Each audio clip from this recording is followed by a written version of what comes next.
Jai Shishi Guru Gauranga Gandharvika Giridhari Shishi Radha Vinod Bihari Ju ki Jai. Shri Govinda Gopinath Madan Mohan Ju ki Jai. Nitya Lila Pravishta Om Vishnupad Ashtatarashata Shishimar Bhakti Vedanta Narayan Goswami Maharaj Srila Gurudev ki Jai. Nitya Lila Pravishta Om Vishnupad Ashtatarashata Shishimar Bhakti Vedanta Vaman Goswami Maharaj ki Jai. Nityalila Pravishtam Vishnupad Ashtatarashata Shishimar Bhakti Vedanta Swami Maharaj Srila Prabhupada ki Jai. Nityalila Pravishtam Vishnupad Ashtatarashata Shishimar Bhakti Prajñāna Keśava Gosvāmī Mahārāja ki Jai. Nityalila Pravishtam Vishnupad Ashtatarashata Shishimar Bhakti Siddhanta Saraswati Gosai Prabhupada ki Jai. Nityalila Pravishta Maha Bhagavat Shilagor Kishore Das Babaji Maharaj ki Jai. Sorry, let me just start over because my mind went somewhere else. Nityalila Pravishtam Vishnupad Ashtatarashata Shishmar Bhakti Siddhanta Saraswati Gosai Prabhupada ki Jai. Nityalila Pravishta Maha Bhagavat Shilagor Kishore Das Babaji Maharaj ki Jai. Nityalila Pravishta Śrīla Saccidānanda Bhaktivinoda Ṭhākura ki Jai. Nityalila Pravishta Vaishnav Sarvabhauma Śrīla Jagannath Das Babaji Maharaj ki Jai. Shri Rupa Gauḍīya Guru Varga ki Jai. Shri Rupa Sanatan Bhatta Raghunath Shri Jeev Gopala Bhatta Das Raghunath. I'll do hopeful. Śrīla Baladev Vijibhushan Prabhu ki Jai. Śrīla Vishwanath Chakravarti Ṭhākura ki Jai. Shri Narottam Srinivas Shamananda Prabhu Trai ki Jai. Śrīla Krishnadas Kaviraj Goswami Prabhu ki Jai. Shri Rupa Sanatan Bhatta Raghunath Shri Jeev Gopal Bhatta Das Raghunath Shara Goswami Prabhu ki Jai. Shri Sarup Damodar Rai Ramanandari Shri Gaur Parshad Vrinda ki Jai. Namacharya Śrīla Haridas Thakur ki Jai. Prem se kaho Shri Krishna Chaitanya Prabhu Nityananda Shri Advaita Gadadhar Shivasari Gaur Bhakta Vrinda ki Jai. Shri Kshetra Mandala Gora Mandala Vraja Mandala Mathura Vrindavan Dham ki Jai. Sarva Abhishta Pradata Giriraj Maharaj ki Jai.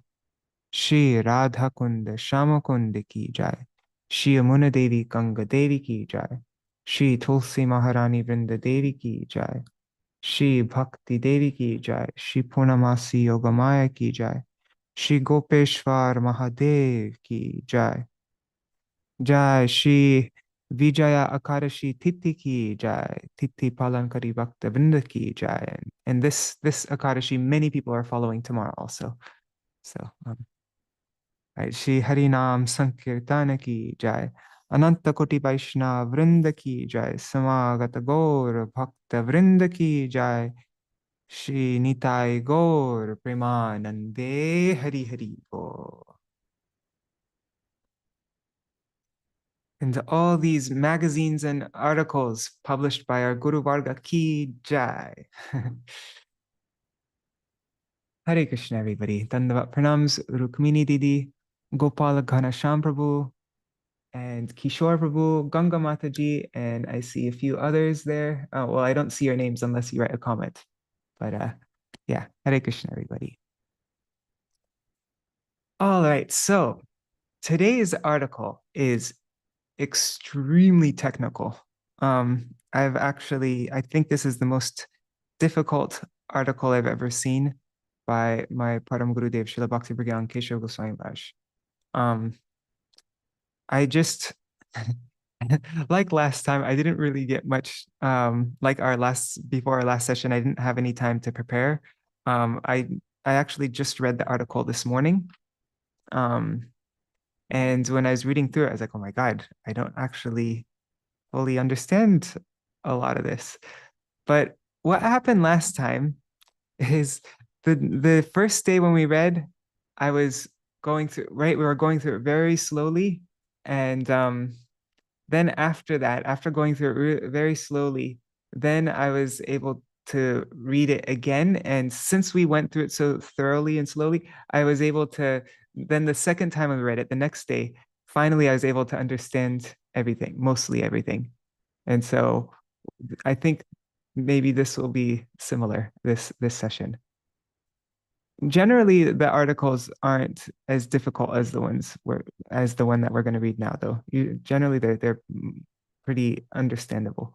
But yeah, just wanted to give that disclaimer. And Rukmini Didi or Gopalakana Shamprabhu are also in the chats there. If anybody like if I'm ever getting anything wrong, and or when I'm not understanding something or just any time, feel totally free to jump in. Don't feel afraid to turn on your mic. Okay. So yeah, but this reading, I'm not we might have to do a second, like read it a second time. Yeah, we'll see. Let's see how this goes. All right. So this is an article from, right now we're reading articles from, this is the last Rays of the Harmonist that we published in magazine form. After that, we published some Rays of the Harmonist books like Kriti Ratna and Shri Guru Vandana, the letter book of Śrīla Gosvāmī Mahārāja, and publications like that. But this was the last actual magazine. And also, of course, Rays of the Harmonist has been publishing monthly articles by Srila Bhaktisiddhanta Saraswati Thakur Prabhupada for 16 years now, actually. No, now is the beginning of the 17th year of publishing articles by Bhaktisiddhanta Saraswati Thakur every month.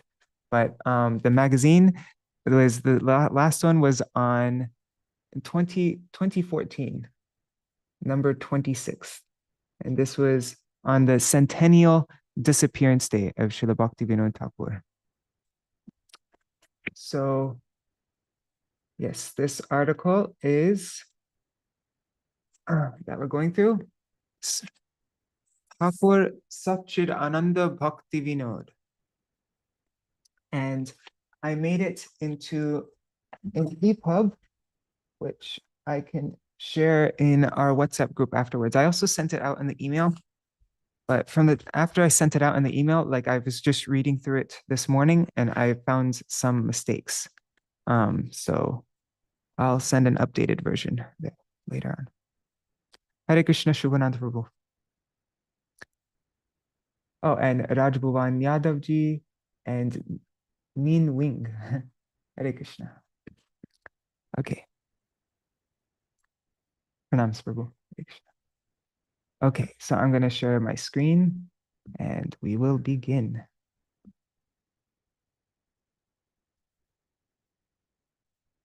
Ṭhākura Saccidānanda Bhaktivinoda.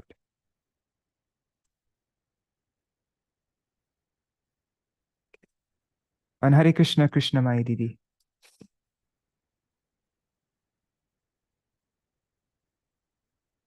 And Sri Hari Prabhu and Bhavatarani Mataji. Hare Krishna. Ṭhākura Saccidānanda Bhaktivinoda. Glorification of the exalted ācārya on his disappearance day, by Srimad Bhakti Prajñāna Keśava Gosvāmī Mahārāja.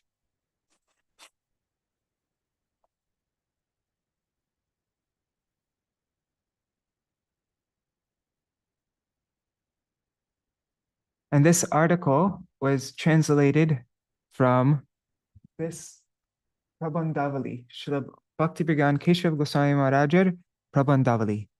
That's where we got this article.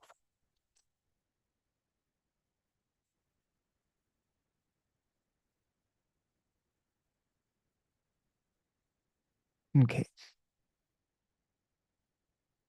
Glorification of the exalted ācārya on his disappearance day. Srimad Bhakti Prajñāna Keśava.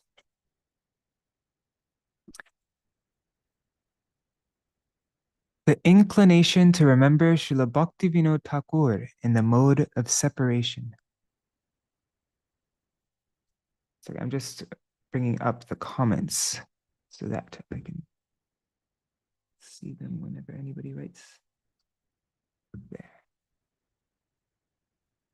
All right. the inclination to remember Srila Bhaktivinoda Thakur and the mode of separation.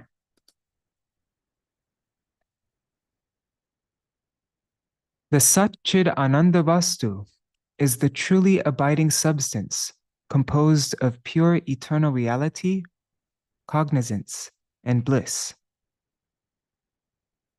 If Saccidānanda Vastu remains hidden from our view, from the ordinary people of this plane, we will not be able to conceive of it, and it will be beyond our revelation. Indeed, that which remains beyond our vision, we describe as being in the unmanifest, the aprākṛta state. But even though unmanifest, the Shuddha Sattva Vastu, the truly abiding substance comprised of pure existence, is never absent in any way. I remember my Param Gurudev giving an example in one article. Like we might be looking through a window and we see somebody walk past the window. Like we see them through the window and we see them walk past. And so they're unmanifest and then they became manifest to our vision. But then as they continued walking on and we couldn't see them anymore, then to us, to our vision, they became unmanifest. But that doesn't mean that they are not existing. Same with the sun. The sun, we see it during the day, it's manifest, but then when it moves further and it sets, doesn't mean that the sun has disappeared, but it's just unmanifest to our vision, but it's now manifest to people in other parts of the world. So indeed, that which remains beyond our vision, we describe as being in the unmanifest aprākṛta state. But even though unmanifest, the Shuddha Sattva Vastu, the truly abiding substance comprised of pure existence, is never absent in any way. Only when our vision of its absence is itself absent will we perceive Sadhya Vastu, the ultimate object of attainment, and describe it as eternal, nitya, and primeval, sanatan. That's a double negative, right? Only when our vision of its absence is itself absent will we perceive. So anyways, okay. The Saccidānanda Vastu is indeed eternal and primeval, and there is certainly no better revelation of its meaning than Saccidānanda Srila Bhaktivinoda Thakur. Although we constantly have all kinds of discussions about him, on this day, feeling separation from Saccidānanda, we have engaged in remembering some of the especially unique features of his pastimes. Such remembrance is a form of service to his lotus feet.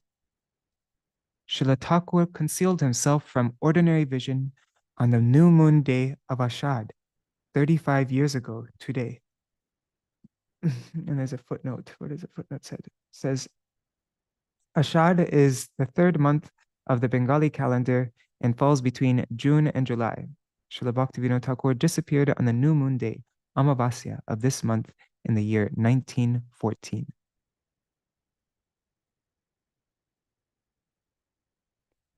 On the same day as Gadadhar Pandit, right before, like just a couple days before Rath Yatra.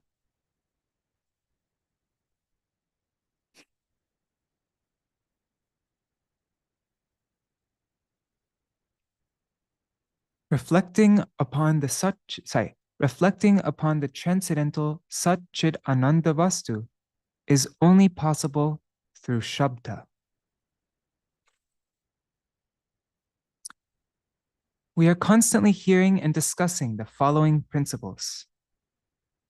Aprākṛta Vastu nahe, prakrita gochar. Veda Puranete e kohe nirantar. From Sri Chaitanya Charitamrita Madhya Lila 9:194. Actually, in the original Bengali, it didn't have the second line here. It just had this first line. Aprakrita vasu nahe prakrita gochar. That means perception of spiritual objects, that's aprakrita vastu, is not within the range of the material sense organs. And contemplating them is beyond the range of the mind. The Vedas and Puranas proclaim this repeatedly. Okay, so aprakrit vastu, transcendental objects, nahe, is not prakrit gochar. In the reach, is accessible by prakrit, by the mundane. The transcendental is not accessible by the mundane. It's not within the reach of the mundane.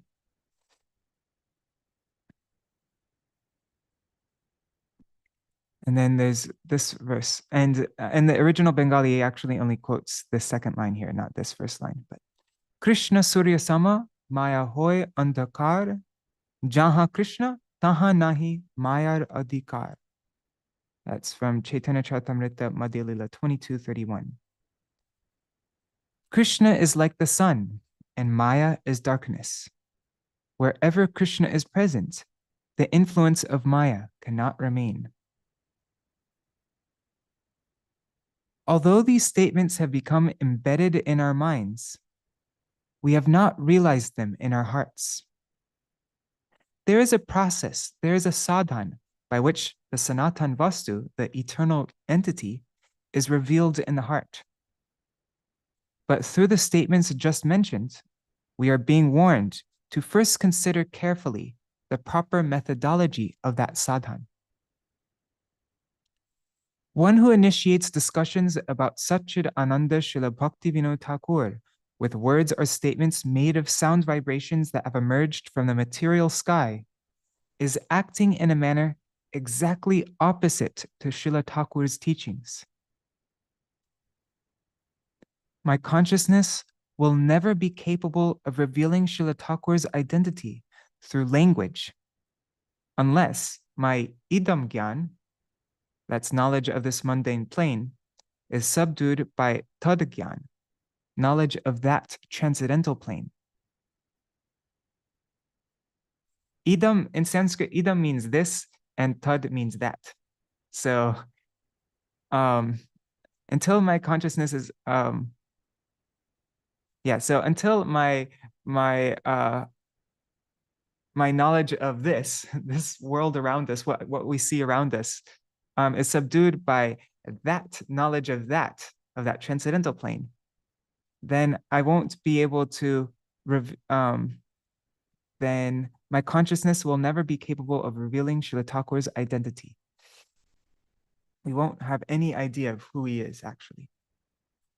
Therefore, although it is beneficial for me to remain silent as long as my idam gyan dominates, my knowledge of this dominates, then Srila Thakur's words, which are full of assurance, are constantly inspiring us to discuss this subject matter.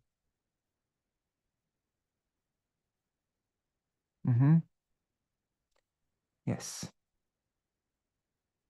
So when we're glorifying Srila Bhaktivinoda Thakur, this is the most important subject to talk about. What we just read in this article by Srila Bhaktisiddhanta Saraswati Thakur Prabhupada, and what we're reading all throughout this article by my Param Gurudev, talking about how we actually, what is the method? What's the methodology for approaching Srila Bhaktivinoda Thakur's his life and his teachings? It's by understanding how he actually is Saccidānanda. He has made it clear that the divine truth, the aprakrit tattva, can only be deliberated on through shabda, through words. But what does shabda mean? What kind of words? Is it words coming from this mundane plane? We're going to find out. The nature of the shabda tattva referred to by Srila Thakur. In this context, shabda must not be taken to mean the words that have their origin in the material sky, nor does it mean the words emanating from the lips, teeth, and throat of expert grammarians. It is neither the shabda that the empirical scientists define as being produced by periodic waves of compressed air, nor is it the words of men who simply give credence to the philosophers based on popularity.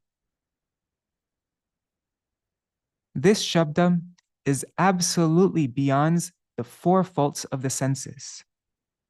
And what are the four faults of the senses? It is 1, Brahm, illusion, or the tendency to come to the wrong conclusion based on appearances. 2, Pramad, the tendency to make errors in general. 3, Vipralipsa, the tendency to deceive as characterized by baseless denial of something beyond the senses. And 4, Karanapatav, that's insufficiency and limitations of the senses. So this Shabda is absolutely beyond the four faults of the senses. Yes, our senses cannot have any access to the Shabda. It is eternal, it is nitya, it is pure, shuddha, absolutely complete, purna, liberated, mukta, and immortal, atimartya. It is the unquestionable source of all knowledge, of Veda, and the perfect message received in the succession of bona fide gurus, Amnayavani. For the purpose of emancipating the Baddha Jivas, the souls who are conditioned by ignorance, this lineage of the transcendental message, this Vani Parampara, awakens within the core of their hearts, which at that time are supremely pure. Let's just reread that. For the purpose of emancipating the Baddha Jivas, this lineage of the transcendental message awakens within the core of their hearts, within the core of the hearts of the living entities, which at that time are supremely pure, Vishuddha. In the hearts of those blessed by destiny, this Vani has awakened and enabled them alone to become factually established in all Siddhanta, the consummate truth. Certainly, the most prominent speciality of Srila Bhaktivinoda Thakur's appearance was manifesting Siddhanta Vani.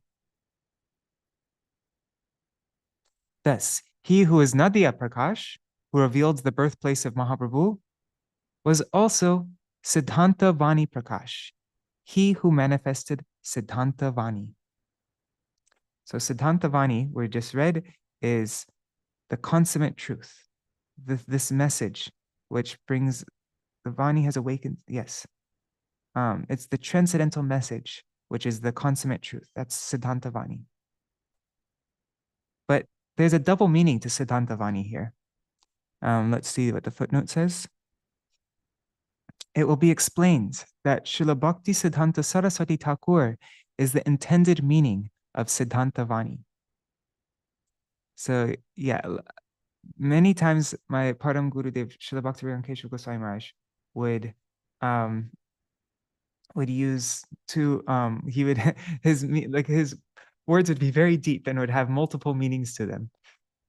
So he'd be expressing two things at the same time. So Srila Bhaktivinoda Thakur is manifesting Siddhanta Vani, the true conclusions of Mahaprabhu in the form of his books, in the form of all the conclusions that he brought, the Bhakti Vinodhara. But also, maybe even more importantly, it was through bringing out Siddhanta Saraswati, Siddhanta Vani, Srila Bhakti Siddhanta Saraswati Thakur Prabhupada. Just on this topic here, about this Shabda, I want to very quickly, let me see if I can find it. We read it just the other day. I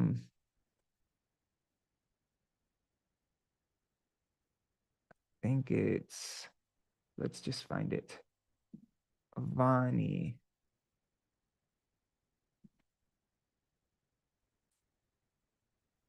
Here it is. Okay, look, this is also from Srila Bhaktivinoda Keśava Gosvāmī Mahārāja from an article we read just recently, just like 3 days ago, I think. Let me just make it big so you can see it. Okay, so Vani, or sound, is received through one sensory organ only, the ears. In other words, the other four senses are impotent to receive it. It is impossible to approach an object that lies beyond the senses through the medium of the senses. Indeed, we attain auspiciousness to the extent we are able to limit the involvement of the senses. This is precisely why Shravan, hearing, and Kirtan, chanting, are considered superior to the other limbs of bhakti. Because this Shabda is beyond any sense, it's beyond the senses. It's as a prakrita vastu.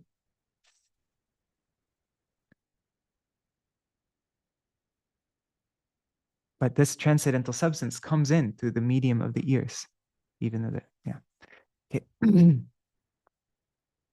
Śrīla Thakur is worshipful because he played the central role in revealing ancient Nadia.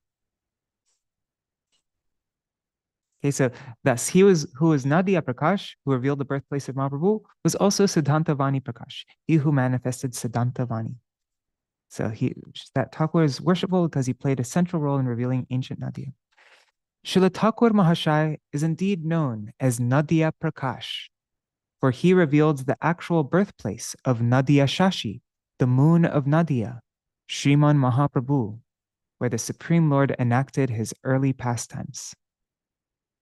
Therefore, we lovingly serve Nadia Prakash by establishing and worshipping his deity form. Śrīla Thakur is present. I wonder if this has another meaning, like Nadia Prakash was the daily magazine, the message that Śrīla Saraswati Thakur Prabhupada put out every single day through Pranavananda Brahmachari, Nadia Prakash.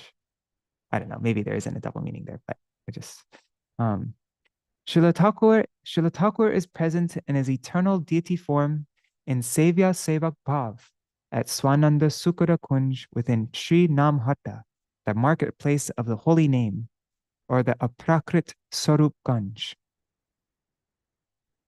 And just so you know, Sevya Sevak Bhav. Sevya means the object of service, and Sevak is the servant. So in the mood of receiving service from the devotees, but also in his mood as a sevak of Radha and Krishna.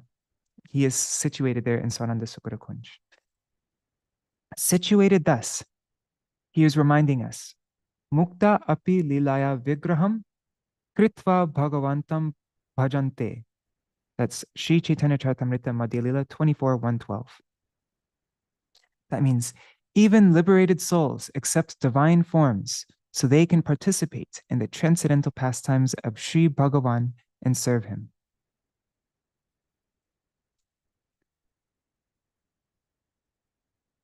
I'm just curious how they translate. Sevya Sevak Bhav means the object of one's service or the personality to whom one renders service is known as Sevya, and the servant is known as the Sevak.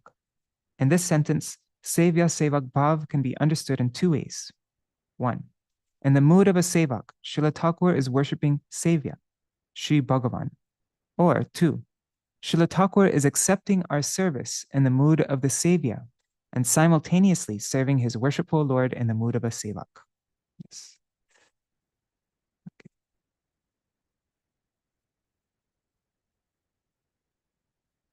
Okay. So now we heard how Śrīla Bhaktivinoda Thakur is Nadia Prakash, and now we're going to hear how he is Siddhanta Vani Prakash. Ṭhākura Bhaktivinoda is the progenitor of Siddhanta Vani. Hare Krishna, Amit Dandekar, and Rupmanjari Didi, and Nitai Haribo. And Kishore Prabhu. Hare Krishna. And Rasapriya, I said that way. Okay. So Śrīla Bhaktivinoda Thakur is the progenitor of Siddhanta Vani. The transcendental message, the Vani he manifested, is the very form of the original goddess of transcendental knowledge, Saraswati. That Vani is indeed Siddhanta Vani, or Siddhanta Saraswati. By studying the example Śrīla Thakur set in his own life, as well as by studying the granthas, the sacred texts written by him, and the direct continuation of his transcendental message, the Vani Parampara, we learn that without taking shelter of the immaculate instructions received through the succession of bona fide gurus, Amnaivani, are the irrefutable evidence of Vedic sound vibration, Shabda Praman. We cannot bring delight, we cannot bring vinod to Saccidānanda Bhakti.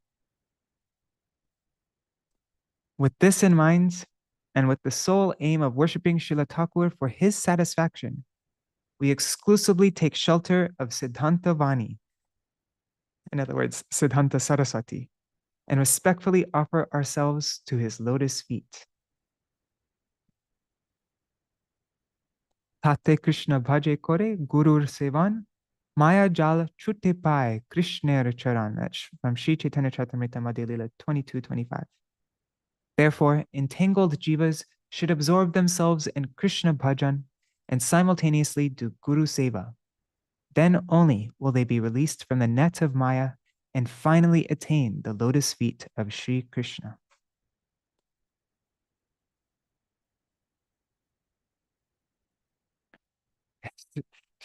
The Palm Gurudev's language is so beautiful, isn't it? So deep. We cannot bring vinod to Saccidānanda Bhakti. We cannot bring delight to Saccidānanda Bhakti unless we take shelter of the immaculate instructions received through the succession of bona fide gurus, Amnayavani, rather irrefutable evidence of sound, Vedic sound vibration, Shabda Pramana.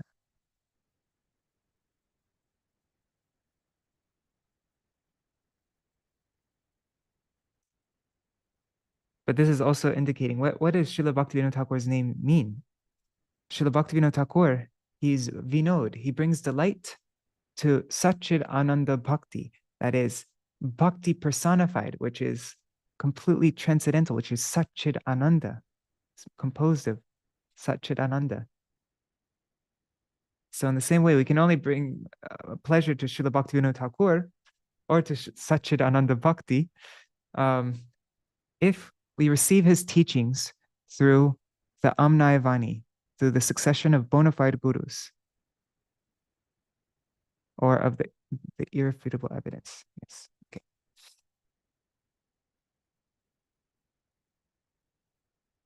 So with the sole aim of worshipping Srila Thakur for his satisfaction, we exclusively take shelter of Siddhanta Vani, Siddhanta Saraswati, and respectfully offer ourselves to his lotus feet. Okay.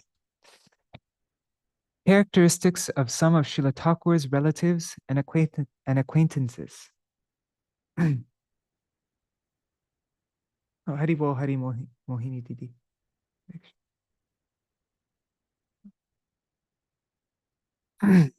On many occasions, I have heard people say that when Srila Bhaktivinoda Thakur was in the Grihastha ashram, they had been his very close relative. They wanted to show that they had been intimate with him and familiar with his identity. Simply hearing this recount, my most venerable ācārya Dev, Srila Bhakti Siddhanta Saraswati Gosvāmī Thakur, would say, they could not even see him, let alone be near him or know his real identity. In Jaiva Dharma, written by Srila Thakur himself, in the 15th chapter entitled Prameya Jiva Tattva, that's the established proof regarding the living entity, we have learned the significance of such statements and the benefits they give when they ultimately bear fruit. Therein, we find the following analysis. Mind and speech both have their origin in inert matter, and they cannot be made to touch chit vastu, transcendental objects, despite the greatest endeavor. The Vedas declare, Yato vacho nivartante aprapya manasa saha. Speech and minds return unsuccessful in their attempt to reach Brahma. Srila Thakur warned us continuously. It is impossible to obtain knowledge of transcendental objects through gross and subtle senses. Srila Thakur is himself Saccidānanda Bhakti Vinod. That is, the Saccidānanda form who brings delight to the personification of Bhakti. So what question is there of him having a material covering? It is completely impossible for the gross body with its external senses or the subtle body to approach him or comprehend his identity. And it would defy all logic to claim that they could. He is a Mahapurush, a noble and exalted personality who is Nitya Mukta, who is eternally liberated, and Ati Martya, beyond mortality. Mortal living beings who are bound by the illusory material energy are completely unable to form any conception about who he is.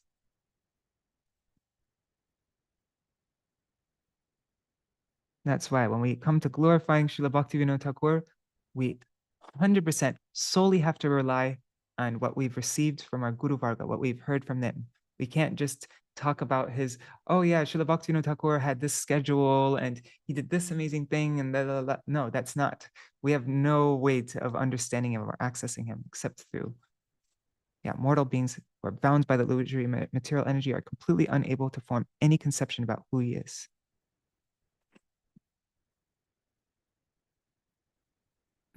Realizing Srila Thakur's quality of being beyond mortality.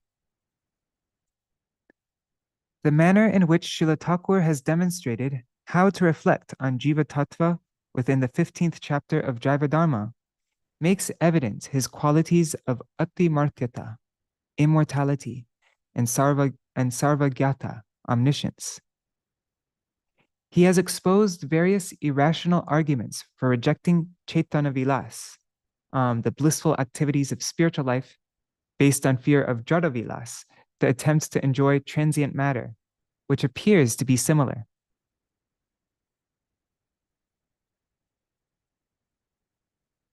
So I guess many people, they reject Chaitanya Vilas because they fear that it's Jada Vilas, but Srila Bhaktivinoda Thakur has exposed the arguments of people rejecting Chaitanya Vilas, the blissful activities of spiritual life based on fear of Jada Vilas, the attempts to enjoy transient matter. It appears to be similar, but they're completely different. He has informed us that to bring about true divination of an object, total and pervasive knowledge about it, vyapti gyan, as well as guidance from superior counsel, are necessary.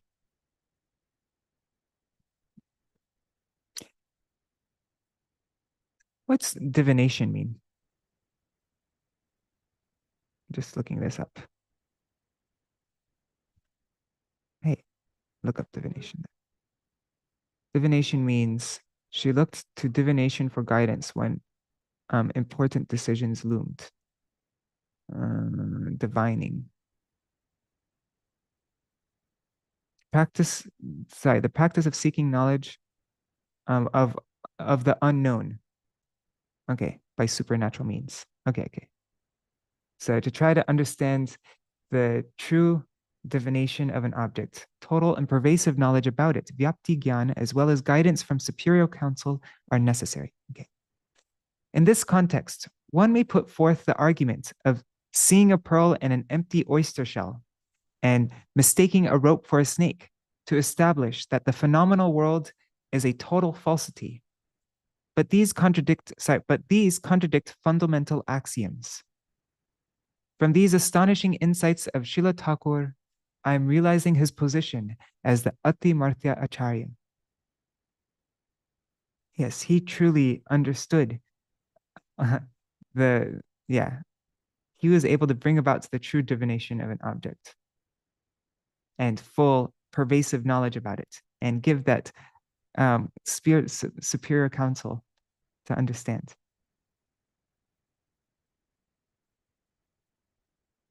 And so I'm realizing his position as the Ati Martya ācārya. Srila Bhaktivinoda Thakur is the ācārya. Even within the field of traditional philosophical deliberation, Srila Bhaktivinoda Thakur is the ācārya in every sense of the word. By virtue of his literary contributions to the field of philosophy, such as his commentaries, Vedanta Bhashya, Upanishad Bhashya, Sahasranam Bhashya, Gita Bhashyam, and so on, it is easily apprehensible to us that without a doubt, he is situated on the most elevated platform within the community of acharyas.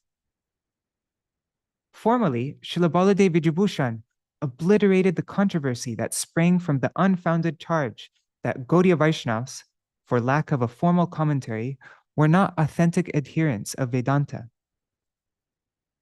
Subsequently, Srila Ṭhākura Bhaktivinoda arose as the most exalted and noble personality to reform the Gauḍīya Vaishnava society. And yet, we cannot see the entire manifestation of Srila Ṭhākura's contribution because many of his treatises are hitherto unpublished. Therefore, it would be an act of great beneficence upon the entire world for noble-hearted seekers of the truth to endeavor to publish this literature.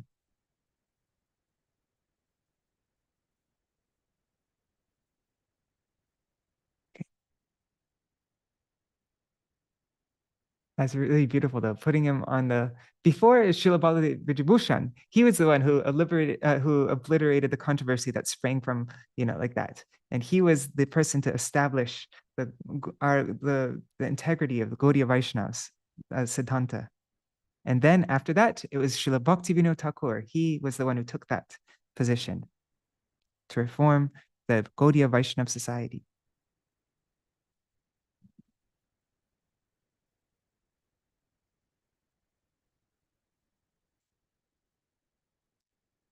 Srila Saccidānanda Thakur's delineation of true benevolence. Para upakar. Oh, Hare Krishna. I'm just looking at the comments. Divination is looking into the future by a mystic reading of cards. Yeah, but that's not the meaning that we're reading here. Yeah. Okay. So what's the meaning of true benevolence? Para upakar, we're going to find out. The false concept that the jiva is a temporarily covered or reflected form of Bhagavan, and the proposition that real benevolence means to free the jiva from sat asat vilakshana anirvachaniya and reinstate him as Bhagavan completely differs from the knowledge we have acquired from this most elevated ācārya's teachings about benevolence.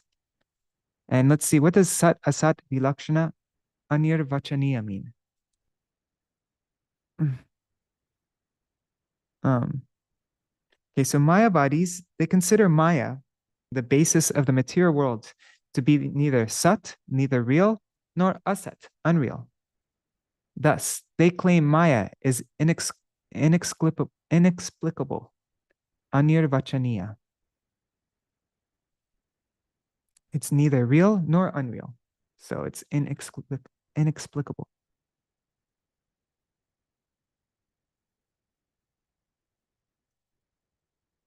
So there are people who say that real benevolence means to free the jiva from this sat asat vilakshana anirvachaniya, Maya, basically, and reinstate him as Bhagavan. But no, this completely differs from the knowledge we have acquired from this most elevated ācārya's teachings about benevolence. The purpose of Srila Ṭhākura's commentaries is to establish the jivas on a platform of absolute truth by fixing their faith in the reality of their eternal devotional existence.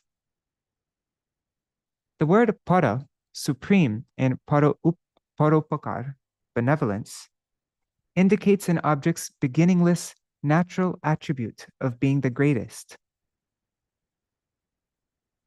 So that's a much deeper meaning of para upakar, because para means, like, one meaning of para is others, and upakar means to help, to aid, to give benefit to, like that. And so helping others is para upakar. But another meaning of para is supreme and upakar. So to aid those in attaining their supreme position, like reinstating them in their, that's how I'm understanding this.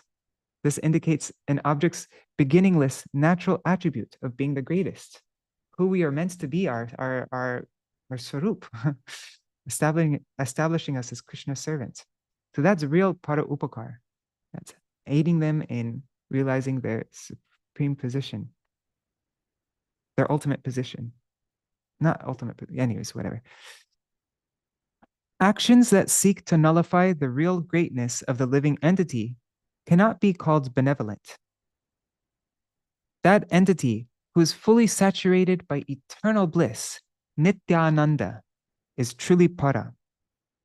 And real benevolence to the jiva awards him the fruits of becoming fully established in Nityananda, in eternal bliss. What is the use of accepting the existence of gyan, of knowledge, but denying the existence of gyata, the possessor of knowledge? How can such conceptions benefit the conscious soul? The living entity is by nature Ananda Swarup. The jiva's form is that inherently made of happiness, of Ananda. But if he becomes spiritually inactive by negating ultimate reality along with his own existence, who will remain to experience that Ananda? And to whom will benevolence be shown? Who to even show benevolence? If the jiva doesn't, you're completely like negating his own existence.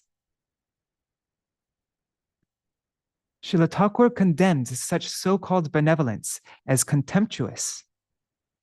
He did not accept it as benevolence at all, because in relation to the conception of vyavaharik mithya vastu, what does that mean? Vyavaharik mithya vastu. So from Srila Jiva Goswami's Tattva Sandarbha, text 40, we learned that the Mayavadi followers of Sri Shankaracharya use the example of mistaking a rope for a snake to prove that worldly existence, that vyavahar, is neither real, is neither sat, nor unreal, asat, and is thus inexplicable. Their logic is as follows. If snakes were not real, then there would be no possibility of mistaking a rope in the darkness to be a snake, for a non-existent thing can never be conceived of. Thus, they explain the mistaken perception of the snake is not unreal, nor is it actually real, for in the light it will be seen that no snake is present. It's actually a rope. Thus, the Mayavadis conclude that a third inexplicable anirvachaniya category exists, which is neither sat nor asat, and they claim that Maya is of this third category. So basically, they're saying that Maya is real, but it's also not real. Just like a snake exists, a snake is real, but what you're seeing is not a snake, it's actually a rope. And so Maya is like that. Okay, Maya is real, but it's not what you think it is, basically. It's not real. That's how I'm understanding that. Okay. So let's just go back again. So Srila Bhaktivinoda Thakur did not accept it as benevolence at all.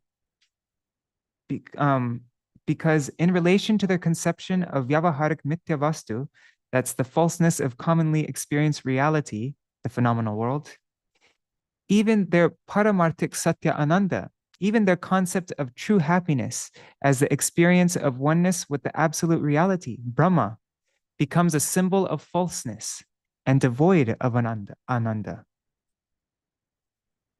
However, the actual principle of mistaking a rope to be a snake has nothing to do with the explanation given by the Mayavadis. Snakes and rope are both real, and in order to mistake a rope for a snake, one must have had prior experience of both. In poor light, he mistakes the rope to be a snake because his mind superimposes his prior impression of a snake onto the rope. Someone who has never actually seen a snake, such as an infant, cannot mistake a rope for a snake. Therefore, it is concluded that there is no possibility of some inexplicable third category like the Mayavadis sat asat anirvachaniya, which they use to explain Maya.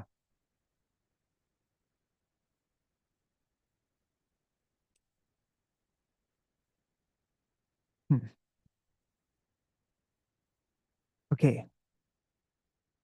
So right now, our Param Gurudev is explaining that benevolence does not mean gyan, like what what the Mayavadis try to give, right? That's not para upakar, which completely denies our existence. And so there's no way to even experience any kind of ananda. And there's nobody to even be benevolent to, because everything's just one, right? So that is not para upakar. And now he goes on to say the achievement of temporary fruit is not the goal of benevolence either. So what just doing good works for people that only help them temporarily, that's also not para upakar. Okay. If the result of an action is undoubtedly seen to have a non-permanent nature, then seeking opportunities to engage in it or becoming subservient to it. Sorry. Let me reread that. I got lost for a second. If the result of an action is undoubtedly seen to have a non-permanent nature, then seeking opportunities to engage in it or becoming subservient to it is not in accordance with the explanation of benevolence given by Śrīla Ṭhākura, nor with any of his teachings. So benevolence isn't something that only gives a temporary result. That's not true benevolence. If you're just helping somebody, but they're going to be back in the same position again, it's short-lived benevolence. That's not true benevolence. In his analysis of the results of action, he has apprised us that only attainment of the absolute truth of tattva vastu bestows the highest limit of ananda in the swarup, in one's intrinsic nature of the living entity. Only the attainment of the absolute truth bestows the highest limit of ananda in the swarup of the living entity. Indeed, with the desire to attain that highest limit of ananda, the jivas accepts the flickering happiness of gross and subtle material nature as the prayojan, as the ultimate goal of life. Yes, all jivas, they desire to attain that highest limit of ananda, of the absolute truth. So, but they're looking for love in all the wrong places. But the jivas accept the flickering happiness of gross and subtle material nature as the prayojan, as the ultimate goal of life. Such temporariness is never included in the conception of benevolence taught by Śrīla Ṭhākura. The fruit of this so-called benevolence gradually dwindles until it becomes so weak that it can no longer be detected. It withers away to such an extent that it is at last destroyed, and one sorrowfully realizes that it was completely insignificant. I watched a YouTube video talking about helping people, like people give money to feed the poor in countries in Africa and different places like that. Like they think of charity, they're helping feed the people and all that. But that's not really, this video that I was watching is saying that's not really so helpful, because you're giving them one meal, but they're going to be hungry the next day. Much more important is to give them a way of means to be able to grow their own food, to be able to create businesses, to be able to make a situation so that they won't be fully dependent on you for every single meal. Giving them one meal helps them one day, but what about the next day? What about the day after that? So the real way to give charity to these people is to make a system for them to be able to sustain themselves and to be able to make a thriving, whatever like that.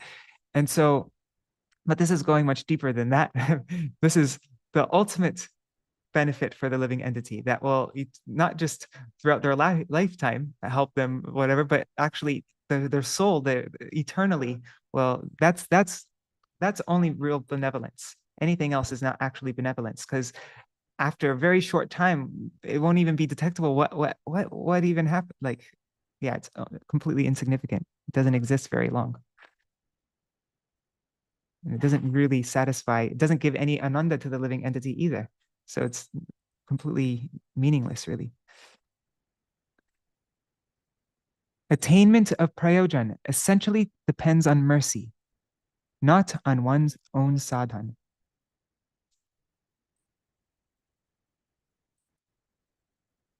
Okay, so now we've heard what is real benevolence, and now attainment of prayojan is essentially depends on mercy, not on one's own sadhan. The process that leads one to finally obtain the ultimate goal, prayojan, as conceived by Śrīla Thakur, successively bestows both the ability to perform sadhan and later the sadhya itself. And there's a footnote here. It says, initially, one obtains the ability to do aradhana, loving worship, in the stage of sadhan by mercy. And later, by mercy alone, mercy alone gives the result of that sadhan, the sadhya or prem bhakti. Hence, the attainment of the prayojan completely depends on mercy. At every step, mercy is 100%. You can't even perform sadhan without mercy. And then you attain the sadhya also by mercy. So every step, mercy is 100% everything. Certainly, by definition, the word sadhya means that which can be attained through performing sadhan and is thus dependent on sadhan. Right? Sadhya, like that word sadhya means that which is brought about by sadhan. That's the definition of the word sadhya. Nevertheless, by hearing the teachings of Śrīla Thakur on sadhya vastu, on the final object of attainment, from the mouth of Siddhanta Vani, we can understand that sadhya vastu is, in reality, beyond the reach of sadhan. And so, and see, every time we see this, Siddhanta Vani, there's two meanings there. Siddhanta Vani means the teachings of Śrīla Bhaktivinoda, the conclusions of the message of Śrīla Bhaktivinoda Thakur, but it also means from the mouth of Śrīla Siddhanta Saraswati Thakur Prabhupada. So through hearing these teachings on sadhya vastu, on the object of attainment, we can understand that sadhya vastu is in reality beyond the reach of sadhana. There's no thing that you can do to bring about the goal. There's no sadhan, there's no practice that you can do to attain Krishna Prem. You have no ability to make it happen. This is what we've understood. Thus, attainment of sadhya is actually dependent on the mercy of the absolute truth, the tattva vastu. You can try for all eternity to bring about Krishna Prem and you'll get nowhere. It's only by mercy, the absolute. Moreover, the imperfections of language are bound to interfere while expressing the definition of the word sadhya. Yes, there's a footnote here. From the viewpoint of an etymologist, the word sadhya indicates that which can be attained through performing sadhan and is thus dependent on sadhan. But in reality, the attainment of the sadhya is beyond the reach of sadhan.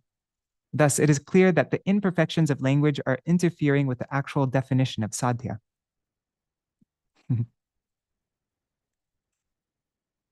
It is concluded that, in all respects, sadhya manifests through aradhana, loving worship. It is stated in Vedanta Sutra 3.2.24, Api samradhane pratyakshanu manabhyam. That means in all respects, it is by the power of subservience to Srimati Radharani that the living entities become established on the platform of Vishuddha Sattva and thus beholds the absolute truth.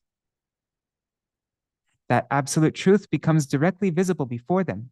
Pratyaksha becomes directly visible before them and is the basis and substance of all their thoughts. Anuman.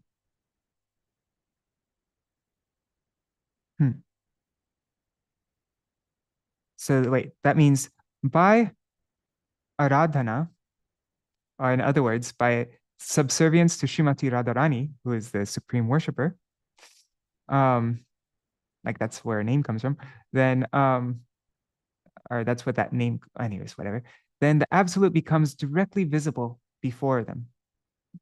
pratyaksha, and is the basis and substance of all their thoughts, anuman. Okay, so in other words, the tattva vastu becomes the object of their anushilan. That's the cultivation of constant endeavors to serve, as well as the object of their constant meditation.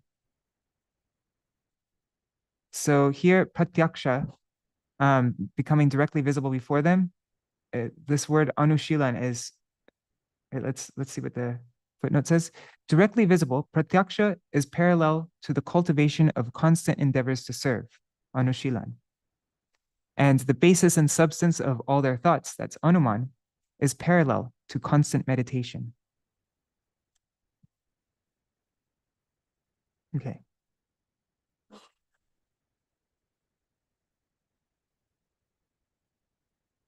Okay, so in the absence of perfect aradhana or shuddha bhakti, the conscious being, due to misuse of his free will, finds himself in the presence of mundane perception and false knowledge.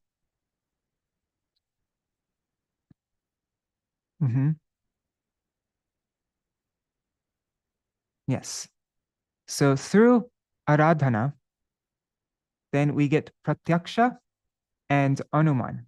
That means that the absolute truth becomes visible before us, pratyaksha, and he becomes the substance of all of our thoughts. In other words, we're able to, he becomes the object of our anushilan and our constant meditation.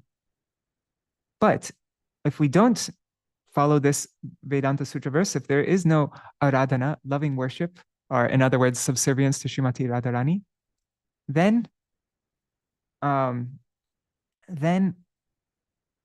the jiva finds himself, instead of pratyaksha being in, he finds himself in the presence of mundane perception and false knowledge. All is, instead of anushilan and dhyan, he has this mundane perception and false knowledge. Anushilan of the tattva vastu is in fact abhideya, the procedures of devotional service. From the Vedanta Sutra 3.2.26, it says, Prakashas cha karmanya abhyasat. We can learn the actual conception of anushilan, that's the cultivation of constant endeavors to serve Bhagavan. So through this Vedanta Sutra verse, we can learn the actual conception of anushilan. This anushilan is completely different from fruit of work, from karma, or regular studies, abhyas. Rather, this sutra is a mantra. And mantra literally means that which delivers the mind, right? Mantra. So rather, this sutra is a mantra that dispels the misconception that merely accumulating knowledge is the mean to attain the desired goal. In a practical sense, what does this sutra mean? Prakashas cha karmanyabhyasyat. Prakashas means manifestation, right? Manifest through karma and abhyasat. So through actions, which is referring to anushilan here, cultivation of the limbs of bhakti, and abhyasat means, and it's perpetual, regular practice. So through that, then prakash, then the absolute truth is manifest. So through Vedanta Sutra, we can learn that the conception of anushilan.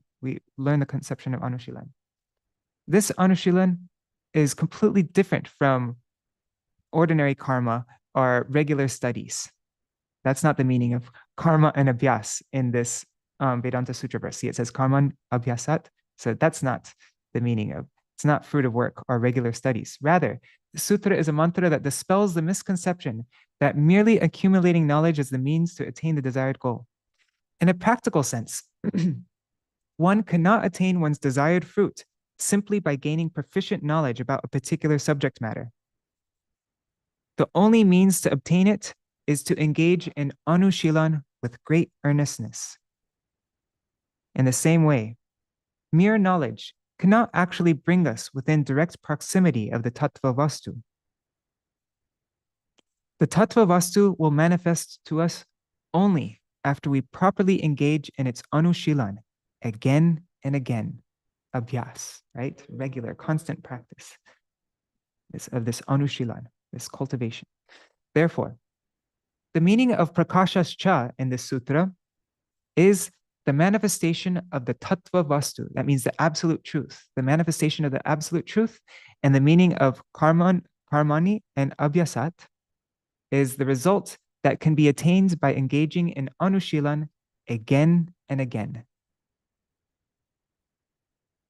Okay, so then let's go back to that. This prakashascha karmanya abhyasat means it means the manifestation of the absolute truth that can be attained by engaging in anushilan again and again. That's the translation of that.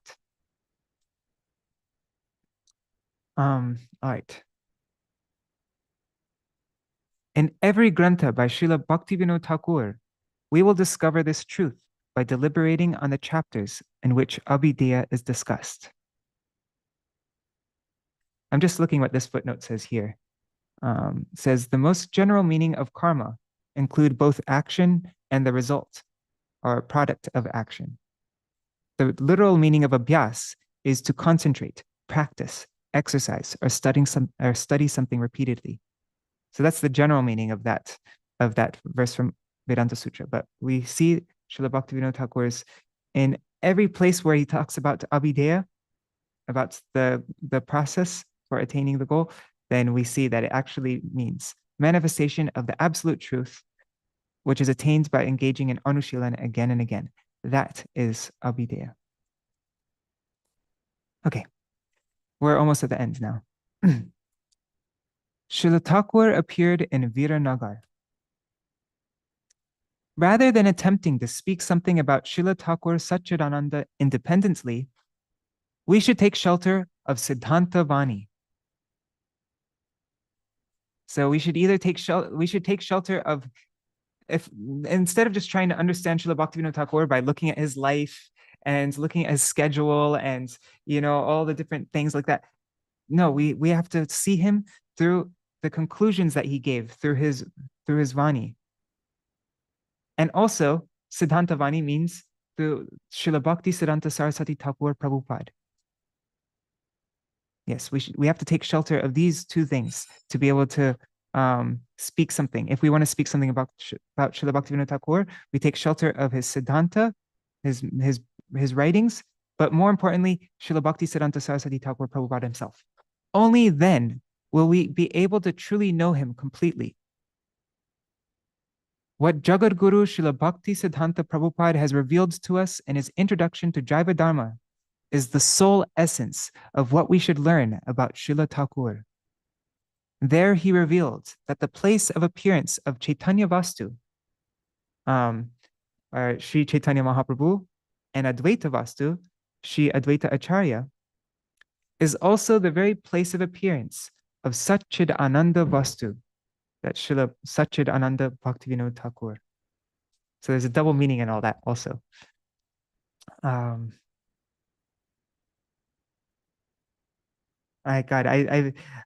not very smart, but I'm trying to understand the double meaning. So he's revealed that the place of appearance of Chaitanya Vastu, does that mean like awakening our consciousness, and our Krishna consciousness, but it also means Chaitanya Mahaprabhu and Advaita Vastu, seeing how we're completely there's we're non-different as well, like Achinta Bheda Bheda Tattva, I'm guessing. So, but it also means Chaitanya Mahaprabhu and Advaita Ācārya. So the place of appearance of these two things is the place of appearance of Saccidānanda Vastu, Srila Saccidānanda Bhaktivinoda Thakur. So when Chaitanya Vastu and Advaita Vastu arise, then there's the appearance of Saccidānanda Vastu. That word, I don't know. My Parama Guru's words are very, very deep and cryptic. But yeah, it's beautiful at the same time. Such amazing oneness, Advaita, such amazing oneness, saturated with speciality, is always observed in Atma Tattva, spiritual reality. Furthermore, he manifested his pastime of appearing to the world in a place called Viranagar in Gauḍīya. This is fitting, for it is impossible for Atma Tattva to manifest anywhere that lacks spiritual strength.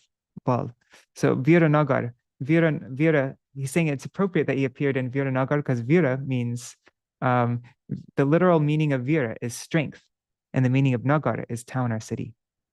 So it's appropriate that he appeared in a place called Viranagar, which gives us the spiritual, which is, yeah, it is impossible for Atma Tattva to manifest anywhere that lacks spiritual strength and bal. All dualities converge in perfect harmony within the aprakrit tattva alone. Despite my desire to become purified by discussing many more topics about Śrīla Thakur, I fear my doing so will make this article too lengthy. I have thus concluded here by briefly mentioning his appearance, even though it is the day of his disappearance. Such a contradiction may seem inconsistent from the ordinary perspective, but considering the third sutra of Śrīla Thakur's Grantha, Tattva Sutra, it says, Viruddha dharmam tasmin nachitram. The existence of contradicting attributes in the Supreme Absolute is in no way astonishing, for it is entirely natural in him. Yes, this is contradicting attributes is completely natural in the Supreme Absolute Truth. So, considering this sutra of Śrīla Bhaktivinoda Thakur, we come to know that in the aprakrit, in the supramundane, Saccidānanda Vastu, the beautiful harmony of all contrary attributes is eternally present. Apart from this, the appearance and disappearance of the Mahājans, they both serve the same purpose. Therefore, the disappearance day, the day of separation, is also a day of celebration. This Amavasya is indeed a most auspicious tithi, a lunar day, for it has granted the illumination of great auspiciousness. So there's another contradiction, right? He's saying that how the Lord is full of contradictions, that's natural in him. And with Śrīla Bhaktivinoda Thakur also, one thing is that there's that instead of the day of separation being something sad, but it's actually, the day of separation is also a day of celebration. That seems like a contradiction. And also, Amavasya is the dark moon, right? When it becomes it's the new moon day. So at nighttime, it's completely dark. But on that completely dark day, Śrīla Bhaktivinoda Thakur, by his disappearance, he's granted the illumination of great auspiciousness. So he's illuminated the dark day. There's a contradiction there as well. Right? Let's just see what it says here. The lunar day of the new moon is called Amavasya. It is the last day of the waning moon, and it leaves the night completely dark. Therefore, with respect to mundane considerations, it is an inauspicious tithi. Śrīla Bhakti Prajñāna Keśava Gosvāmī Mahārāja has concluded by reconciling the apparent contradiction of auspiciousness in inauspiciousness. The event of Śrīla Thakur's disappearance, although apparently leaving the world in darkness, is a most auspicious celebration due to the special opportunity to remember and glorify him. Thus, this dark tithi, the day of separation from Śrīla Thakur, has become illuminated by auspiciousness.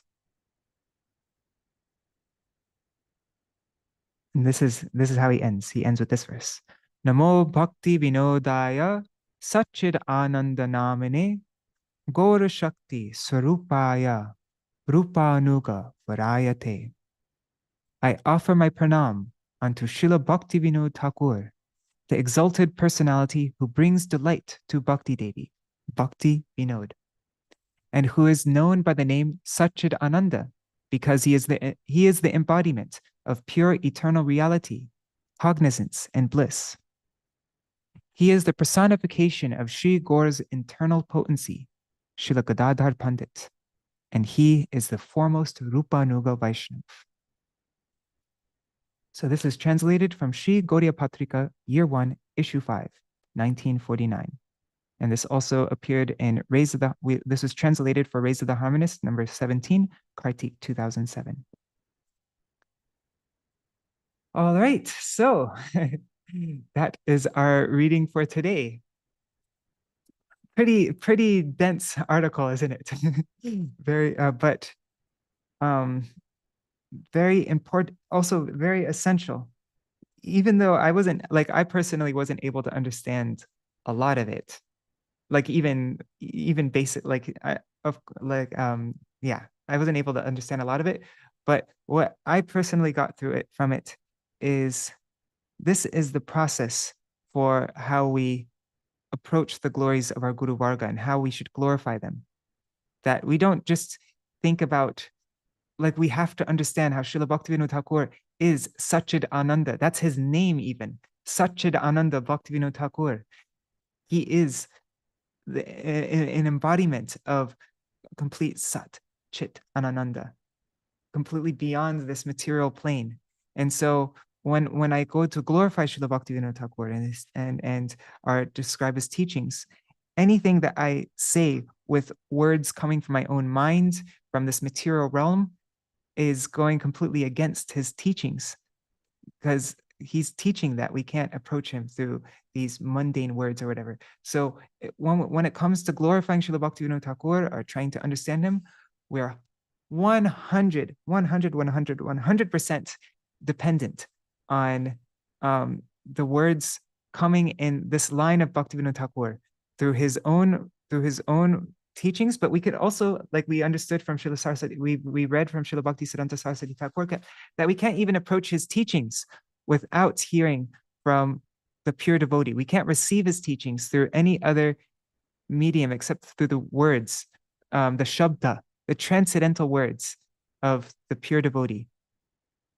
That's how we approach it, through Srila Bhaktisiddhanta Saraswati Thakur Prabhupada. And that's why my Param Gurudev said, I've read this quote before, but I'm gonna read it again. I'm just looking back. I shared it in our group before. Let me just find it. 1 second.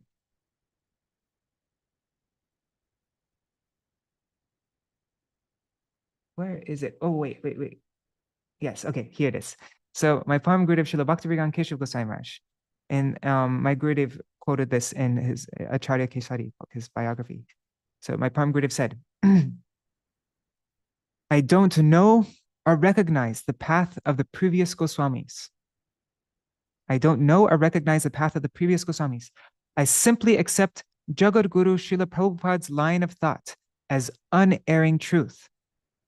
And I will try to know and understand the previous Goswamis through Srila Prabhupada's vision. I will first accept the excellence of his explanations and commentaries. I can't understand what the Goswami said. I can't understand Srila Bhaktivinoda Thakur's words. I don't have access to them. And so I take full shelter of Siddhanta Vani, of Srila Bhakti Siddhanta Saraswati Goswami, of the message coming from Srila Bhakti Siddhanta Saraswati Thakur Prabhupada. That's where we get Srila Bhaktivinoda Thakur's teachings, is through Srila Bhakti Siddhanta Saraswati Thakur Prabhupada, and all those coming in the Amnaya Parampara, and those coming in the line of Srila Bhakti Siddhanta Saraswati Thakur, who have fully received that Vani, that Siddhanta Vani, and they are also distributing it. That's how we approach Srila Bhaktivinoda Thakur's teachings. And only through that can there be any hope of us, even, like, that's the method of trying to glorify him and approach his teachings, is through that process. Yeah. Does anybody have any thoughts or anything to say on this? Any points? Yeah, I remember something. If it's okay to speak. Yes, okay. Yes, about Shabda Brahma, about vibration, how it's about vibration by the pure devotee. So one time Srila Prabhupada was in Mayapur, my Prabhupada, Gurudev, and he continued speaking the class or the talk in Bengali. And so devotees one by one, the disciples try to get up and leave. And Prabhupada said, "What is this? Where are you leaving?" "Oh, Prabhupada, cannot understand what you're saying." So linguistically speaking, if you have it all clear, like linguistically speaking, but there is no sound, no true transcendental sound behind those. So Prabhupada said, "No, you'll benefit by hearing me, my sound vibration." That's what came to mind. And Yeah. again, how to defend or understand truly, this is what I get, but to Bhaktivinoda Thakur is to hear it through his line, his varga, not by getting a PhD and from the most prestigious place in the world you might want to. That's the tricky part of it. Some of my god brothers here wanted to be heard, so I suppose. And so they went back to college to get degrees in Sanskrit and like that, accumulate some titles. Because in the world, titles are how people, they might want to hear you. But that's all in the mundane plane. It's agitation, isn't it? We have to explain the material. Sound vibration. Even though it's so close, it's word by word Bhaktivinoda Thakur or is it? Anyway. Yes. That's what I just thought I got those two things. I've been chewing on them for a while, and I think you have to also this conceptions, people saying, "Oh no, here it says Keśava Gosvāmī says, the first." Mm-hmm. And so perhaps scholastically we could say, yeah, it says that right there, but how do we get that Swarup understanding or that internal, if it's not by our Guru Vargas? Yes.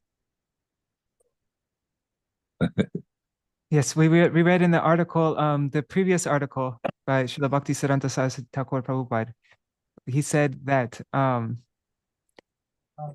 his words, Srila Bhaktisiddhanta Saraswati Thakur says, his words have to be received from the lips of a pure devotee. If his words are listened to from the lips of a non-devotee, they will certainly deceive. If his works are studied in light of one's own worldly experience, their meaning will refuse to disclose itself to such readers. I love that sentence. If his works are studied in the light of one's own worldly experience, their meaning will refuse to disclose itself to such readers. His works belong to the class of the eternal revealed literature of the world, and must be approached for their right understanding through their exposition by the pure devotee. If no help from the pure devotee is sought, the works of Ṭhākura Bhaktivinoda will be grossly misunderstood by their readers. The attentive reader of those works will find that the attentive reader of Srila Bhaktivinoda Thakur's works will find that he is always directed to throw himself upon the mercy of the pure devotee, if he is not to remain unwarrantably self-satisfied by the deluding results of his wrong method of study. It's really neat to see how this article of Srila Bhaktivinoda Keśava Gosvāmī Mahārāja is pretty much the same thing as the article that we read before, but from a completely different angle. But it's the same exact teachings. I mean, like the same exact message, really. What were you going to say, Radha Vinod Prabhu? Hare Krishna Prabhuji, Dandavat pranams to everyone. I just reminded myself of something which we have seen in India. I'll just give you a quick example because I don't want to take too much time. A lot of people in India think that Tulsidas, the one who wrote Ramayana in the local language, Awadhi, he was a very great Sanskrit scholar, but he wrote it in local dialect, so-called. Bhaktivinoda Thakur, the way we have been seeing and all that, Param Gurudev used to quote this verse, and I don't remember it fully, but Nayam Atma Pravachanena Labhya Na Bahuna Shrutena And then the last part I never remember. But the point you Vaisha vinate tena labhyas Yes. tasyaisha atma virinute tanungsam. That the Lord only reveals himself to those people he chooses to reveal himself to. You can't obtain it by by studying or by this or by that. Or hearing or, only those who he chooses, only those who he accepts, then he reveals himself. So yes. Yeah, so there was a hint right there in the document. I mean, in that line, right? That you said about the subservience of Radharani. But then who is Bhaktivinoda Thakur? He is the Shakti. But we know we cannot know the Shakti without hearing from those who understand him at that platform, because they are doing Vishrambhin Seva, Vishrama Seva. Vishrama Seva can be done at the same platform. Our acharyas are at the same platform. We cannot reach that platform. So aprakrit vastu chakhe nahi gochar. You need the ears. And then the most important thing I think you said there is sadhya and sadhan, right? So if we have the sadhan of the same what Bhaktivinoda Thakur has showed in his life, the Manjari Bhav sadhana. So if somebody has that sadhana in the mind, then they will come, that sadhya in the mind, then they will come in our Guru Parampara. Then naturally they have to go through what the Guru Parampara is saying. And then maybe we can, what Param Gurudev used to say, that if you take bath, some drops of water will stay in your body. So by hearing from the Mahajans, like what we just heard, Bhakti Prajñāna Keśava Gosvāmī Mahārāja, that is the way to understand. And then the way he has given books like Jaya Dharma, local language again. He wrote Sanskrit books like Krishna Samhita and all that, Dashmul Tattva, right? He could have easily done that. But he tried to come to our platform. Still, we can't understand. So much glories to these Mahajans who every time they bring their language and what they're trying to teach, basically the Shabda Brahma, as Prabhuji was saying, to bring to our level. We are so indebted to the one who gave and the ones who actually described, as you said, Siddhanta Vani. So we are so indebted. Without them, where would we be? So that's all. Thank you very much. I hope that's very beautiful. Radhavinoda, a very beautiful point also. Yes. Yeah, Śrīla.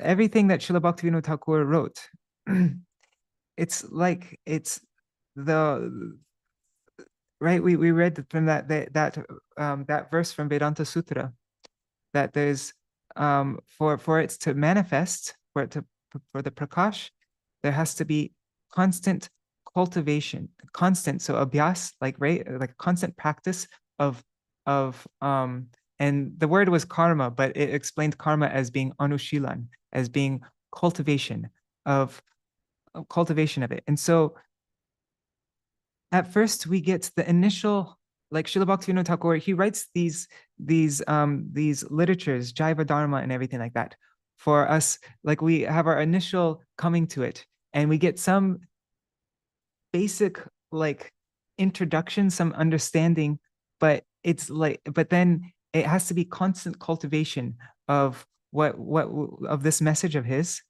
and that cultivation is only possible through the mercy of the sadhus. And so then, sorry, I'm just trying to, yeah. And that is how we bring about the manifestation, the prakash. It's so like this Jaiva Dharma. I remember my Gurudev said that we should read it at least 108 times. And so I remember actually one Gopanandini Mataji, she's a Prabhupada disciple, but also took shelter of my Śrīla Gurudev. I remember she would read Jaiva Dharma and she'd make a little tick in it every time she read through the whole book. And I remember when I was little, actually, she made maybe like 10 ticks. She read through it like 10 times. And but it's an eternal thing. It's not just some knowledge that we read the book and then okay, I understood all the points in this book. Okay, put it down and it's finished. But no, it's a constant cultivation, because this isn't just knowledge that we that we store in our brains, but it's actually the sadhan to attain the sadhya, even though there is no sadhan that can reach the sadhya, our sadhya, which is Krishna Prem. There's no thing that we can do ourselves, no practice, no method that we can do ourselves to attain that sadhya. We're 100% dependent on mercy. And so, like the words of Bhaktivinoda Thakur, they're transcendental shabda, just like Harinam is transcendental shabda. It's Harinam is Shabda Brahman, right? And so just like we get Harinam and we start chanting or whatever, it doesn't mean that we have to understand that Nam and Nami are non-different, Krishna himself.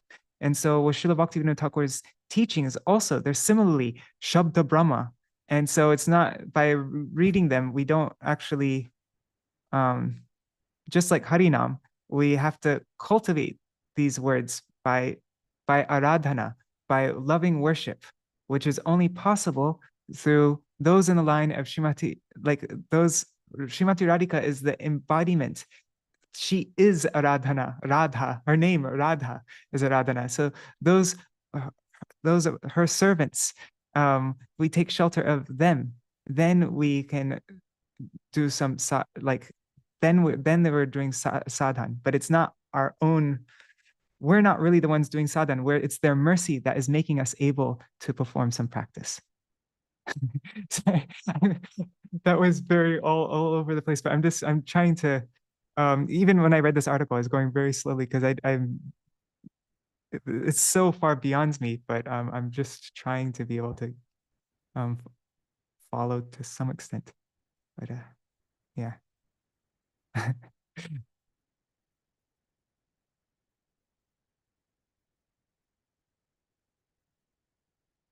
All right, it is 8:30. If anybody has anything more to share, then you can mention it. Otherwise, we will end here. And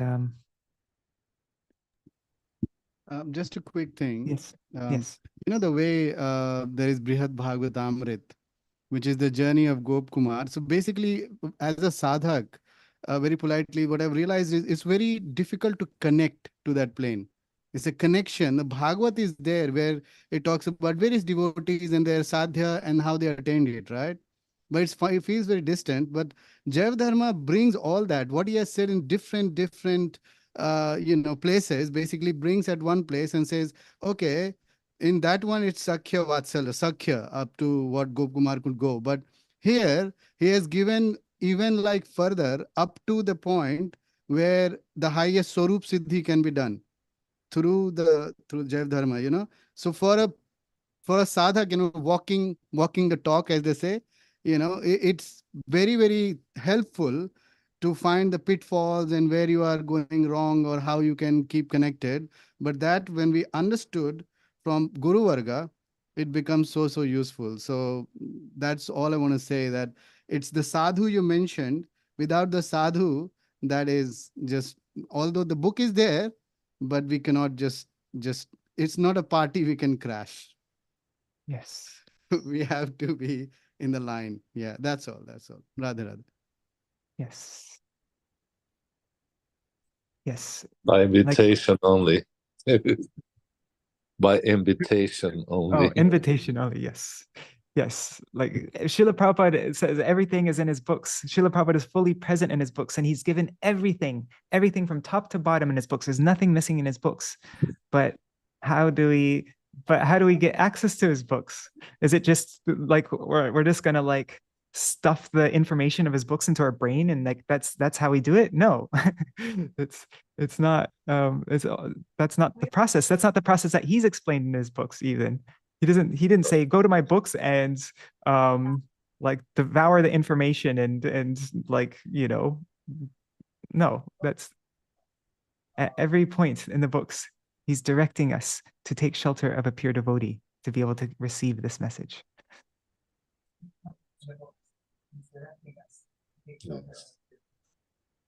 Look at the books he published and in what order too.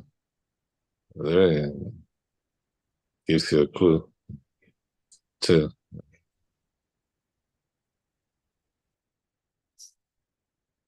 Yes. I like these Zoom studies with you. I hope it's Oh. okay to I know sometimes your time is so limited and we have a big audience, and so I don't want to be hanging anything. I mean, I'm really like, really, I'm like, my whole purpose of doing this is kind of selfish. It's not really like I'm trying to do a program for everybody else, but it actually forces me to try to try to really go slowly through the thing so that I can sort of understand it, and also then being able to hear everybody else's explanations and discuss with you. That's then there's like other, like I don't get the same thing from just reading a magazine on my own. And so I'm very grateful to everybody for this.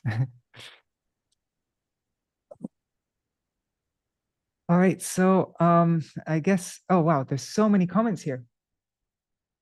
Okay, let me just read through these comments, and then I'll do Jaidwani and we can end. But okay, I'm just looking at okay, let's see. Amit, okay, I'm gonna, okay, Rup Manjari says, there's nothing wrong with getting skills at university that can be used in service if one is also under the shelter of one's Guru Varga. Yeah, Yukta Vairagya, right? Everything should be used in the service of Krishna. So my Śrīla Guru Maharaj often lamented, right? Oh, sorry, no. My Guru Maharaj often lamented, I think, that the movement was not attracting highly educated people as Srila Bhaktisiddhanta Saraswati Thakur, not because of the scholarship is necessary for bhakti, but because it should be to use for Krishna. Yes. And then Rukmini Didi says, as it did in the time of Srila Prabhupada Bhaktisiddhanta Saraswati Thakur. Yes. Rukmini Didi is saying, Srila Prabhupada Bhaktisiddhanta Saraswati Thakur would sometimes have his disciples sign their articles with their legal names so they could write their degrees after their names. Then Rup Manjari is saying, nothing can be done in our own effort, but must be done under shelter and guidance. But conversely, we should be cautious about inferring what instructions and guidance others have or have not gotten. Yes. Yeah, that's the important thing is to always understand why we're doing whatever we're doing. We have to be very cautious all the time. Otherwise, and that's why we read from Srila Bhaktisiddhanta Saraswati Thakur. Before we open these books of Srila Bhaktivinoda Thakur, it would do us well to reflect a little bit on what's the prerequisite for its, I forgot exactly how he worded it, but the indispensable prerequisite for approaching its study. But yeah, those are great points that Rup Manjari made also, that Yukta Vairagya, basically. Yeah. All right, so I'll do a quick Mahamantra, and then, oh wait, I'm seeing one more comment. Madhusudan Prabhu says, we have to surrender to Hari, Guru, and Vaishnavas, but we also have to endeavor and cultivate our practices. It's like the 2 fingers too short Mother Yashoda had to bind Krishna. Yes. Cheshta and Kripa. Cheshta, yes, we have to make our own cheshta. We have to make endeavors in bhakti, but the prominent thing for us is kripa. And really, it seems like, I'm not sure if this is correct to say. I think it's correct to say that our sadhan isn't really about like doing something to make the sadhya, because our sadhan there's no sadhan that you can do to attain Krishna prem. So really our sadhan's more kind of just like showing that we really want it. Because isn't it like, it's that simple. I think Śrīla Gosvāmī Mahārāja says about Nityananda, like, if we want it, then we get it. It's as simple as that. If you want Krishna, then you can have him. The problem is that we don't want Krishna. We want so many other things. I want to enjoy. I want to love this person. I want to, we have unlimited desires. And so our sadhan is really just about showing that, no, I don't want all these things. I just want Krishna. It's all about showing that we want it, that we want that we want to be a recipient of this mercy. And then but it's not actually anything that we're accomplishing. We're just showing how much we want it. And then mercy comes, and then through that mercy, then we're able to actually do the sadhana and then get the sadhya. But everything's 100% mercy. Mercy is always the most prominent thing, but we have to show our endeavor that we want the mercy. Does that sound right? I think that's I think actually thank Rukmini for this clarification on Yukta Vairagya. Yes, I mean, there is the intellect to be used, and leaders would be attracted to people that have some credentials, what we call it. But I was in this case specifically, I was referring to, because it's so apropos, because Bhaktisiddhanta is writing about how to really know Saccidānanda Bhaktivinoda Thakur. And in so doing, then we can truly defend him or his conceptions, his Vani. That's what I was just saying, because specifically there are cases of people trying to go back to academically know every single detail of biography of Bhaktivinoda Thakur and all his writings, and memorize them. And there's people who can do that, but would that be able to show or to reveal Bhaktivinoda Thakur, the Bhakti Vinod? I heard one time I heard a podcast where somebody was talking about Bhaktivinoda Thakur, and the person was a scholar. Person knew everything. I'm not talking about Lalit Madhav's also, just anybody's wondering. I'm not talking about his, but a different one. But somebody was talking about Srila Bhaktivinoda Thakur, and they were a scholar. They knew so much. The Swalikita Jivanamrita that Srila Bhaktivinoda Thakur wrote, they knew it front to back. And they knew much more about Bhaktivinoda Thakur in one sense, like in an external sense, than I knew, like way more. But I felt contaminated after listening to it. Like it really felt like I was being dragged down, because it was such like the person wasn't approaching Srila Bhaktivinoda Thakur in this like our Param Gurudev is showing that we should approach him. He was approaching him in this way that goes completely against Srila Bhaktivinoda Thakur's teachings. Like just looking at him as a mundane person who, looking at him as an ordinary person, it was disgusting, really. And that's what happens if we don't approach in this proper way.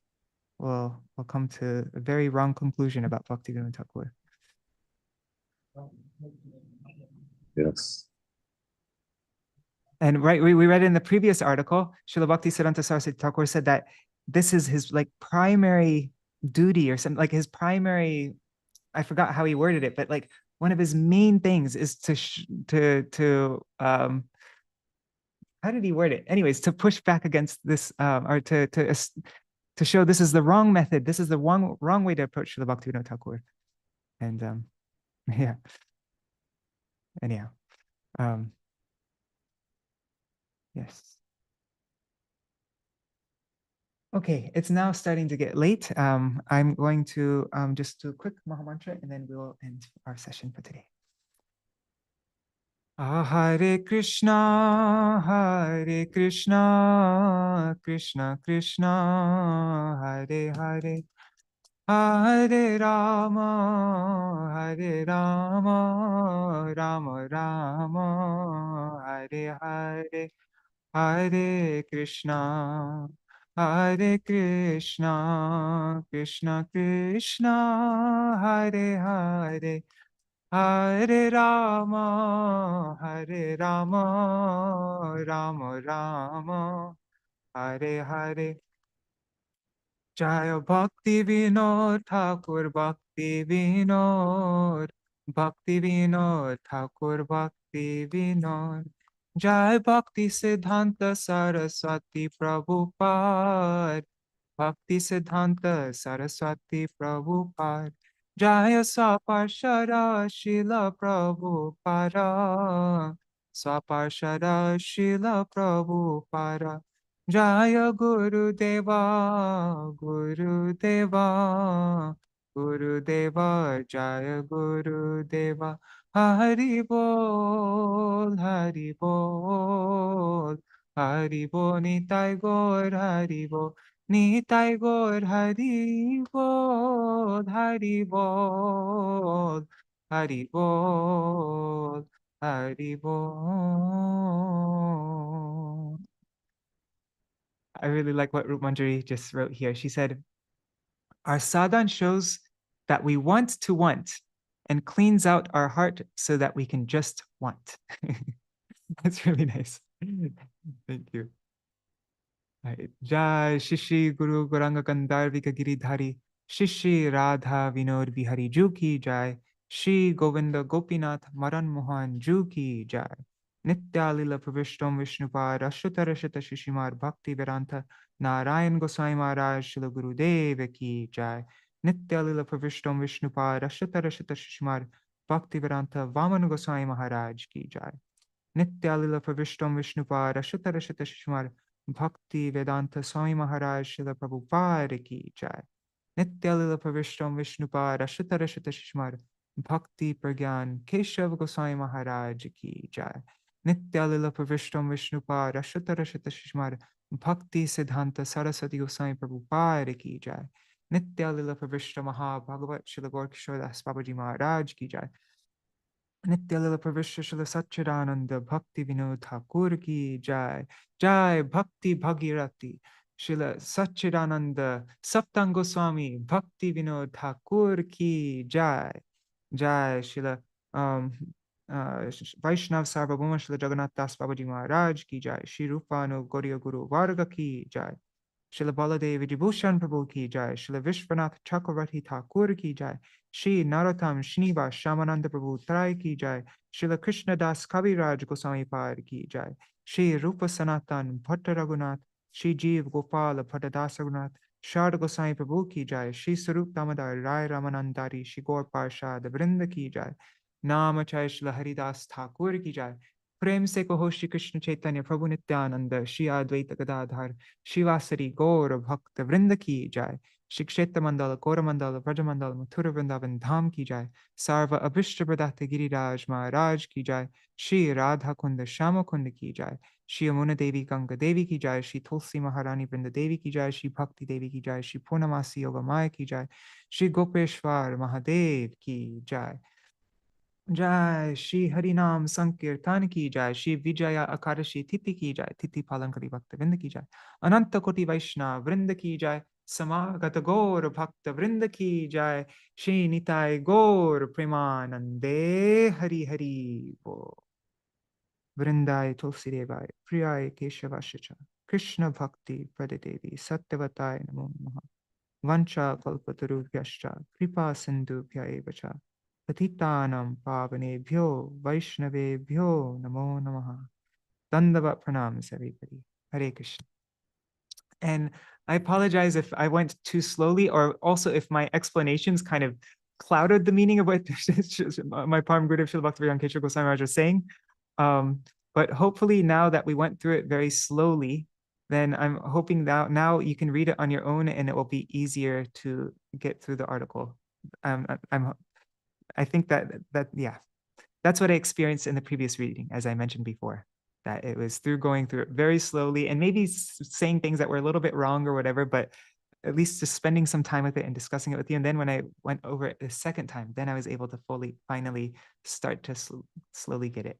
So I'm hoping that, yeah. And please give me any feedback about these sessions if you want me to go through it a bit more quickly, or if I'm anything, or anything that I can improve. I really want to always be improving with how we these sessions. So anything that I do that's frustrating, also please let me know, and it'll be really helpful actually.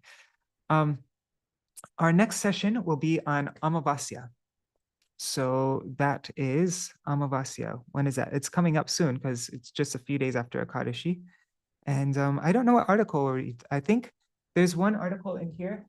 But usually Amavasya is going to be for the disciples of Śrīla Bhaktisiddhanta Saraswati Thakur Prabhupada, other than my Param Gurudev Śrīla Bhaktivinoda Keśava Gosvāmī Mahārāja and our Śrīla Bhaktivedanta Swami Prabhupada. It'd be like Śrīla Bhaktivinoda Puri Gosvāmī Mahārāja, Śrīla Bhakti Rakshak Śrīla Gosvāmī Mahārāja, Śrīla Bhakti Dait Madhav Gosvāmī Mahārāja. And there's an article in here. Maybe this is what we'll read next time.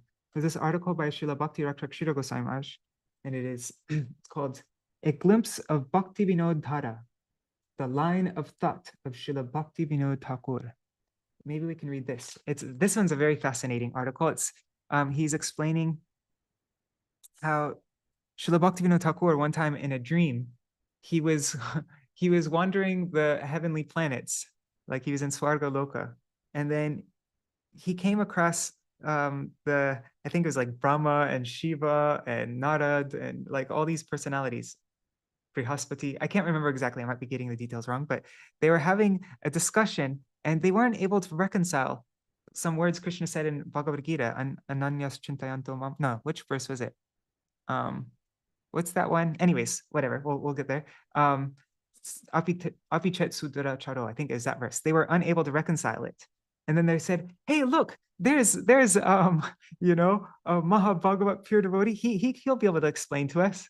And so then Śrīla Bhaktivinoda Thakur, he clarified the meaning of, so even Śrīla Bhaktivinoda Thakur, he was even helping Brahma, Shiva, all these personalities to understand the truth. So how fortunate are we that we've been able to receive the teachings? Who could be a better person to impart these teachings than Śrīla Bhaktivinoda Thakur?